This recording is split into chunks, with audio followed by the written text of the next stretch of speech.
Hello, my name is Stefan, and today I will show you the Advansafix iSize. Before we install it in the car, let's have a look on the features and benefits. To get you started, this QR code will take you directly to the product website. You can also find all the information you need in the user guide, which is located right here. The Advansafix iSize comes with adjustable seat, which offers improved protection for your child in case of a side collision. To engage it, you simply unscrew it on the side that faces the door until the distance to the closed door is reduced as much as possible, but not touching the side of the car. You can recline the seat easily by pulling the adjustment handle on the bottom. Remember, you can do this for all sizes of children.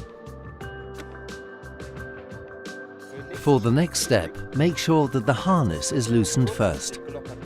You can raise the headrest for a child up to 102 centimeters using the adjuster on the back of the seat like this. The Advansafix iSize grows with your little one for many years. If your child reaches a height of 102 centimeters or a weight of 21 kilograms, you can convert the seat from a 5-point harness to a 3-point seat belt with a flip and grow feature. This is how the Advansafix iSize looks after you used the flip and grow function and stored the harness. You can now buckle up your child with the seat belt of the car, which goes through these guides here. The beloved SecureGuard provides a 4th attachment point for the seat belt and offers improved protection for your child's abdomen in case of a frontal collision. Remember, you can recline the seat for all sizes of children.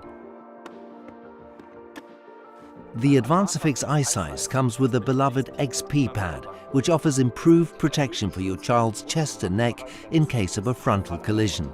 The soft edge also makes wearing the seatbelt more comfortable for your child. The Advansafix iSize is slim enough to make fitting 3 seats in the back of many cars possible. And of course, they are also equipped with ISOFIX to make the installation as easy and secure as possible. You can pull out the ISOFIX like this and put it back in like this.